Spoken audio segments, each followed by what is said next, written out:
I've got Chris, BBC first, please. Thank you, Prime Minister. Chris Mason at BBC News. Can you address directly those at home and abroad who see your response and see indecision, prevarication and a lack of preparedness? Thank you. Yes, let me address that, because, as I said a moment ago, we started pre-deploying to the region in January and February, particularly to Cyprus and Qatar, and that was fighter jets, air defence missiles, advanced radar and anti-drone systems. Now, we did that during the course of 8 or so weeks.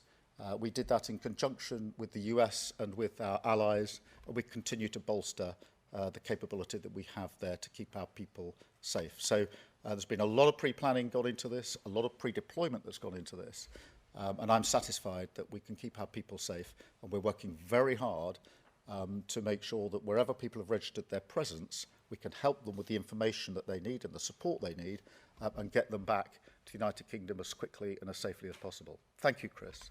Robert Peston, ITV. Robert Peston, ITV. Prime Minister, I was very struck by your choice of words. You said that you stand by what you called your initial decision not to join the offensive operations of Israel and America against Iran. Does that mean that decision is subject to review? You're concentrating at the moment on defensive military activity, but could it turn into offensive activity? Well, as you will understand, we're working with our allies and with the US on this. We've been doing that for some time. The pre-deployment was done in conjunction and in discussion with our allies and with the US. And we have that capacity in the region that we pre-deploy to the region, and we're bolstering that in the way that I've set out today.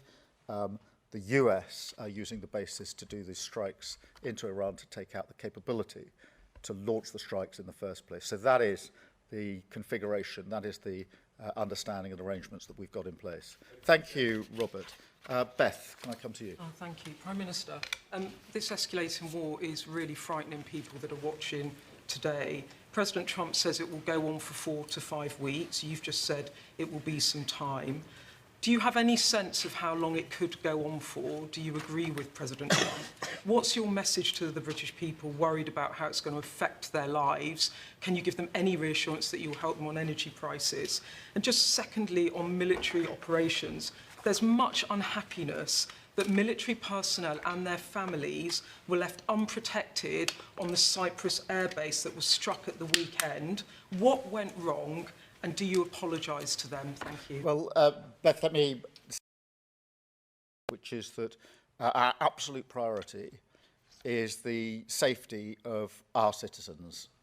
And that is the focus for all the decisions that I have taken, including the decisions to pre-deploy in the way that I've described, and the decisions we're taking every day in order to deal with the situation on the ground in the region, the consular work to get people safely back home, and also what we're doing within the country, obviously, in relation to the division that can arise in situations like this. In relation to Cyprus, we've obviously had an airbase there for a very long time. There are protective measures in place, have always been in place. It's always been a protected airbase. It's not something new to protect the airbase. We've pre-deployed further assets to Cyprus in January and February for that purpose. And we're bolstering that. So I want to be really clear to everybody in Cyprus that we're taking every measure that is needed to protect them, to protect the airbase, along with the other places in the region. Thank you very much, Beth. How long do you think it will go on? Oh, I'm sorry. In relation to how long it will go on, I do know people are worried. They are going to be worried about any escalation. I think they can see what's unfolding on their television screens. That will cause them anxiety, understandably.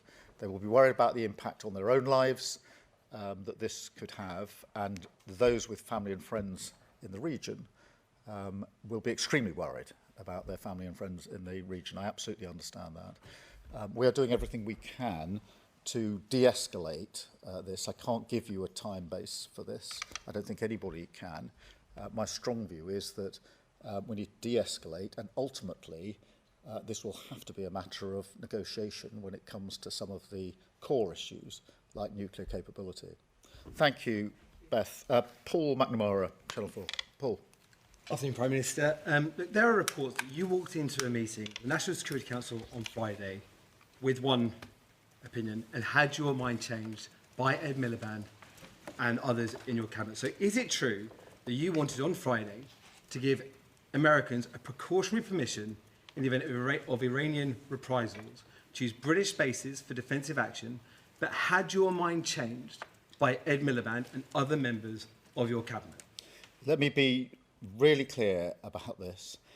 No request from the US came in the specific terms that we acceded until Saturday afternoon. Saturday afternoon. Well, just hear me out. And therefore, on Friday, there was no concrete decision to be made. The decision had to be made when we had the request. That came in on Saturday during the course of the afternoon. We're already taking measures in relation to our own capability. That came in on Saturday afternoon, late in the afternoon. We then, as you would have expected, went through the details with the US over the next day and ultimately reached a decision on Sunday, which I announced then on Sunday evening about 8 or 9 o'clock in the evening. But actually on Friday, we didn't have a request from the United States and therefore no decision fell to be made. The decision fell to be made when we had the request. That was Saturday afternoon. We then worked it through. Decision on Sunday, which was a decision of all ministers, unanimous, that we should take the action that I then announced. Thank you very much indeed. Catherine from GB News. Thank you, Catherine Forster, GB News. Prime Minister, Cyprus, Bahrain, United Arab Emirates and others are being critical of the speed of our response. Have we let our allies and our own people down in the Middle East? We've still got a warship sitting in Portsmouth. And also, you said yesterday how in Munich you said we need to go further and faster on defence spending. But getting to 3%, let alone 3.5%, seems to have been kicked way into the long grass. When is your rhetoric actually going to be matched by the reality of when you're putting money into defence? Yeah, thank you, Catherine. I know you'll have heard me said a moment ago, we started pre-deploying in January and February our assets to the region to make sure that we had the capability that we needed there. That wasn't an isolated set of decisions. It was done in conjunction with the US, in conjunction with our allies, and we're bolstering that again. And therefore, I can say we're doing everything and have done everything we can at speed to make sure that we are properly protecting our citizens, which was my number one concern. And that's why it's very important that I set out the pre-deployment measures that we took. Can I also say on defence spend, we've obviously already increased our defence spend, with the highest spending now on defence since the Cold War. And I've set out, when I was at NATO summit last year and at Munich this year, that we need to go further and faster, and that's what we'll do. Thank you very much, Catherine. I've got Stephen from The Times. Stephen. Prime Minister, Donald Trump has suggested that you've ruined the special relationship, that you are no Churchill. On the special relationship, is he right on that? Have you ruined the special relationship? Look, the special relationship is in operation right now. We're working with the Americans in the deployment from our bases. We are working together in the region. The US and the British working together to protect both the US and the British in joint bases where we're jointly located. And we're sharing intelligence on 24/7 basis in the usual way. That is the special relationship. That is a special relationship in operation. And clearly it's for the President to take decisions that he considers in the national interest, the right decisions for the US. I understand that, I respect that. But equally, it's for me as the British Prime Minister to take decisions that I consider to be in the best interest of the United Kingdom. There's nothing controversial about that. The special relationship is operating right here at an important point. Thank you very much, Stephen. Pippa from The Guardian. Yes, Prime Minister.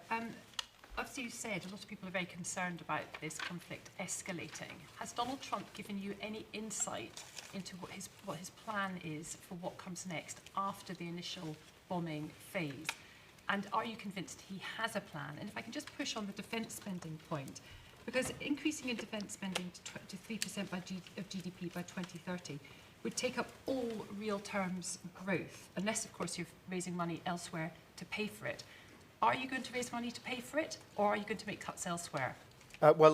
Firstly, on the risk of escalation, clearly that is a concern for everybody. It will be a concern for everybody who is watching and across the country. And that's why we've been absolutely clear that we need to de-escalate. In relation to discussions with the Americans, obviously they're happening at all levels. I've had discussions with President Trump, but all of my team are having discussions all the time with the Americans about the operation. In relation to defence spending, we've set out our plans for the increase that we've already put in place. I've made commitments at the NATO summit last year and at the Munich conference, and I was clear then that we will need to go further and faster. Thank you very much, Pippa. And Sophie from the Mirror. Sophie. So the current situation in the Middle East could potentially lead to the displacement of millions of people in the region. Are you expecting this to play out in more asylum claims, including small boat arrivals from the region? And are you concerned that cuts to the international aid budget could impact the UK's ability to handle situations exactly like this? And if I can also just ask, have you spoken to Donald Trump since his criticism of you? In relation to the situation that's developed, obviously we don't yet know how long this will last. We don't know what the full impact will be, and therefore we'll have to address those considerations as we get to them. And we will, because we're planning both the immediate day-to-day response, but also looking at the further scenarios into the future. In relation to Donald Trump, I spoke to him on Saturday evening this last weekend. Thank you all very much indeed. Thank you.